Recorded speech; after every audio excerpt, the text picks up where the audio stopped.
جانتے ہو، انسان کا اپنی نیند سے بیدار ہونا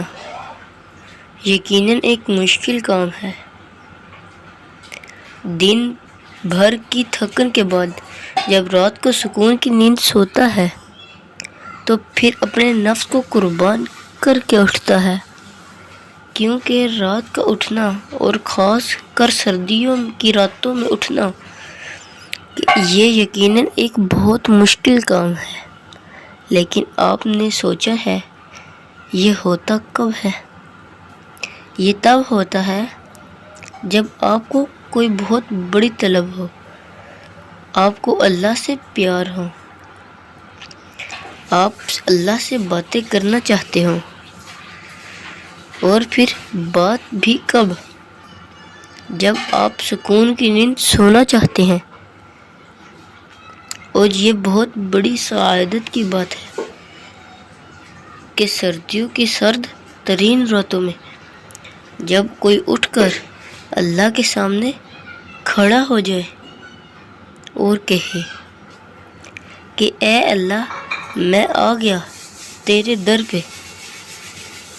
تو سوچئے ایسے میں اللہ ایسے لوگوں کے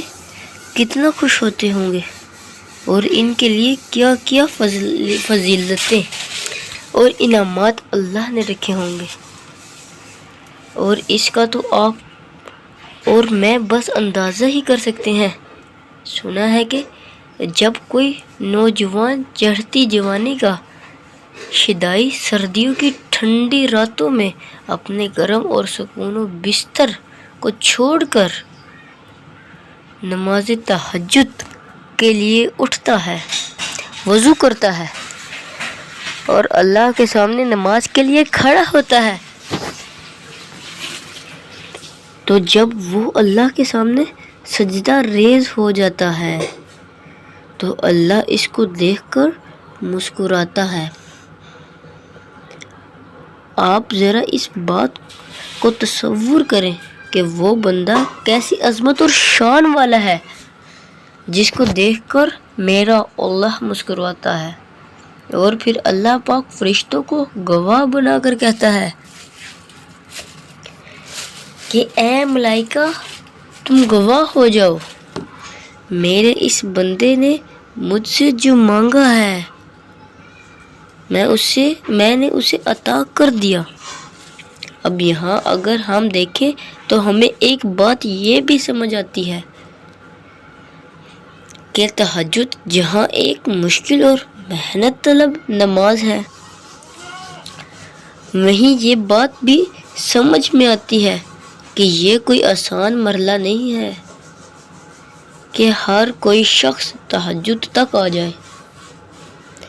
ہر کسی کو یہ سجدہ نصیب بھی نہیں ہوتا۔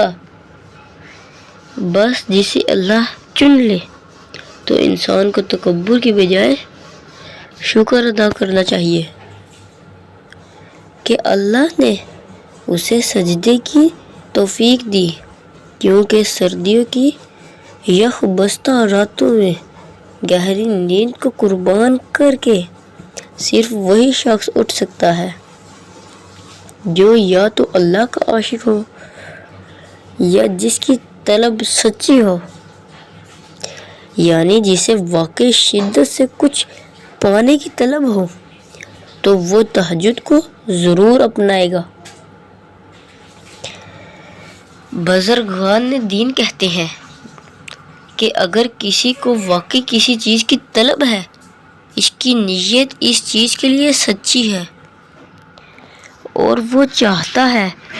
کہ وہ واقعی اس کو ملے، تو پھر ایسے شخص کو چاہیے کہ وہ تہجد کو لازمی پڑھے،